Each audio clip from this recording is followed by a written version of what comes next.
그러니까 하나님이 얼마나 위대하시고 크신 분인가를 그들이 봤습니다. 그러니까 이 시온의 죄인들이 두려워하며 얘기합니다. 누가 이렇게 삼키는 불, 하나님의 진노, 하나님의 심판을 말합니다. 누가 영영이 타는 것과 함께 거래요. 그럴 사람이 없다라는 거예요. 의인이 아니면 그 앞에 설 사람이 없다라는 것입니다. 그러면서 얘기하는 게 15절부터 의인의 삶에 대해서 말씀하고 있습니다. 예수님께서 우리에게 십자가를 통해서 의인됨을 주셨고 성령을 통해서 받은 성도들의 삶이 어떤 삶이 하는가를 여기 지금 구체적으로 6가지로 말씀하고 있습니다. 15절 말씀 보세요. 오직 공의롭게 행하는 자, 이렇게 나왔습니다. 공의롭게 행하는 자가 되는, 이 공의롭게 하나님의 의가 우리 가운데 전가되었기 때문에, 우리도 의인이 되었기 때문에 하나님과 우리는 어떻게 합니까? 바른 관계 속에서 우리가 살면서 좌로나 우로나 치우치지 않고 하나님 말씀 앞에, 하나님 앞에, 뜻 앞에 순종하며 살아가야 하는 자들이어야 한다는 거예요. 두 번째는 뭡니까? 정직히 말하는 자. 정직히. 이 정직히라는 것은 평평하고 바르고 곧은 상태를 말합니다. 언제나 우리의 말이 바른 말이어야 하고, 곧은 말이어야 하고, 진실한 말이어야 하고, 다른 사람들을 험담하지 않는 말이어야 하고, 그래서 우리의 말 속에서 늘 정직한 말들이 터져나와야 한다는 것입니다. 우리나라는 지금 너무나도 많이 서로 싸우고 있습니다. 말로 죽이려고 합니다. 다 죽이려고 합니다. 조금만 잘못해도 얼마나 많은 인터넷과 신문에서 비방하는지 모릅니다. 이러할 때 우리의 말은 정말 더욱더 정직하고 살아있는 말이어야 합니다. 다른 사람을 살리고 축복하는 그런 말이어야 합니다. 세 번째는 뭡니까? 토색한 재물을 가증히 여기는 자. 토색한다라는 것은 자기의 힘을 가지고 연약한 자를 억압하며 돈을 속여 빼앗는 걸 말합니다. 우리나라로 언어로 말하면 갑질하는 것을 말하는 것이죠. 갑질하는 것입니다. 여러분, 인간의 마음을 가장 사로잡는 것 중에 하나가 뭔지 아십니까? 돈입니다. 재물입니다. 그것 때문에 그 재물이 어떤 종류를 통해서 생겨난 것에 상관없이 우리는 그것을 탐하는 경우들이 많이 있습니다. 그러나 재물은 올바른 수단을 통해서, 올바른 성실한 노력을 통해서 얻을 때에 참된 재물이 될 수가 있는 것입니다. 네 번째 뭡니까? 여기 보면 뇌물이 나옵니다. 손을 흔들어 뇌물을 받지 않는 자. 권력의 자리에 있는 사람들, 뇌물을 받을 자리에 있는 사람들, 그런 사람들을 향해서 말하고 있는 것입니다. 이 뇌물이라는 것은 성경에 보면 지혜자의 눈을 어둡게 하고 정직한 판단을 흐리게 하고 진리를 뒤집어 엎으며 궁핍한 자를 억울하게 하는 것이 바로 이 뇌물이라고 하는 것이에요.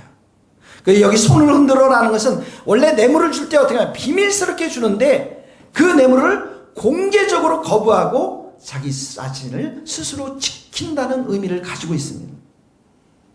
그리고 길을 막아 피 흘리는 꾀를 듣지 아니하는 자. 악한 꾀, 이 말은 피 흘리는 꾀, 이 말은 피 흘리는 꾀를 듣지 않는다라는 것은 사람을 억울하게 하고 고통스럽게 해서 자기의 이익을 추구하는 그런 모든 죄악을 말하는 것입니다. 그리고 여기 눈을 감아 악을 보지 아니하는 자. 눈을 감아서 악을 보지 않는다. 여러분, 견물생심이라는 게 있지 않습니까? 무엇이든지 눈으로 보게 되면 그것을 소유하고 싶고 그것을 갖고 싶어하는 마음들이 있을 것입니다. 그런데 이 말씀 뭐냐면, 의인들이라고 하는 것은 악에 대한 모든 것들에 대해서 아예 쳐다보지도 않는다라는 거예요. 그래서 여기 눈을 감고라는 것은 우리 눈을 아주 단단히 묶어버린다는 뜻입니다. 악에 대해서 단호한 결정을 해야 한다는 것입니다. 여러분, 여기 하나님 앞에서 의로운 자, 하나님 앞에서 거룩한 자를 설명하는데 지금 보면 입이 나옵니다. 손이 나옵니다. 귀가 나옵니다. 눈이 나옵니다.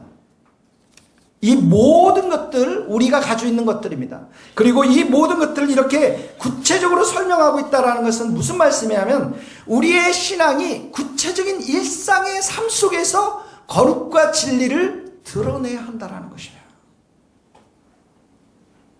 내가 이 교회에 와서 하나님을 예배하고 하나님께 경배드리고 찬양하고 기도하는 것 이상뿐만 아니라 우리가 살아가는 이 사회 속에서 우리의 손과 귀와 입과 눈 모두가 하나님의 의를 담보해내야 한다는 것입니다.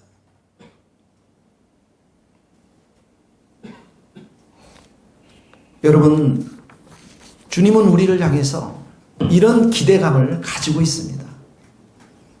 그래서 예수님이 이 땅의 왕으로 오셔서, 의의 왕으로 오셔서 십자가에 돌아가셔 우리에게 의의 옷을 입혀주셨습니다. 우리를 기대하고 있습니다. 우리를 응원하고 있습니다. 우리를 지지하고 있습니다. 지금 많은 사람들이 교회를 욕하고 있는 시대에, 큰 교회들을 욕하고 있는 이 시대에 왜 그렇다고 생각하십니까? 사람들이 다 탐욕적이고 욕심이고 이기적으로 살아가기 때문에 그렇습니다. 그럴 때 하나님은 우리에게 성령을 부어주셔서 우리로 하여금 의인된 삶을 살아가도록 끊임없이 우리에게 힘과 능력을 공급해 주시기를 원하시는 것입니다. 그래서 우리는 일상의 삶 속에서 하나님의 의를 드러내고 하나님의 이 체다크의 하나님, 미시파토의 하나님을 드러내면서 이 땅 가운데 살아가도록 부르심을 받은 자들인 것입니다. 이번 주에 이 말씀을 보면서 손봉호 장로님, 손봉호 교수님의 동영상을 3분짜리를 봤는데요. 손봉호 교수님께서 그런 말씀을 하시더라고요. 우리 한국교회는 봉사는 많이 한다라는 거죠. 여러분, 한국교회가 봉사를 많이 합니다. 다른 종교에 비해서 많이 합니다. 가난한 사람들 많이 돕습니다. 그런데 욕은 많이 얻어먹는데 왜 그런가? 라고 했을 때 손봉호 장로님께서 이렇게 말씀하세요. 윤리가 부족한데, 이때 그 윤리가 타락해서 그런데 이 윤리라는 게 뭐냐면 손해보는 삶, 희생하는 삶, 남이 더 잘 되도록 축복해주는 삶, 이런 부분들이 부족하다는 거예요. 자기도 돈을 많이 벌어야 되고 자기도 욕심을 많이 버려서 그거 가지고 교회에다 헌금하면 잘 되는 것처럼 생각하지만 그건 아니라는 것이죠.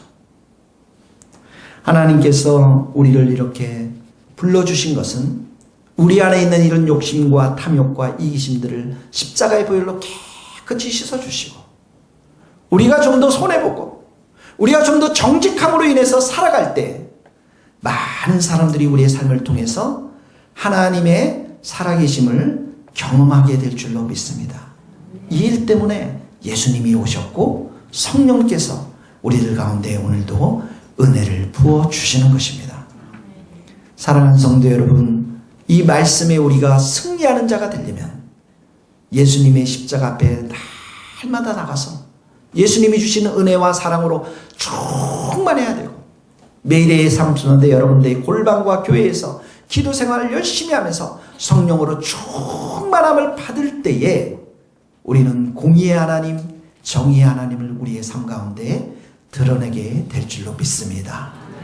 감사 기도하도록 하겠습니다. 우리 찬송을 한 곡 부르도록 하겠습니다.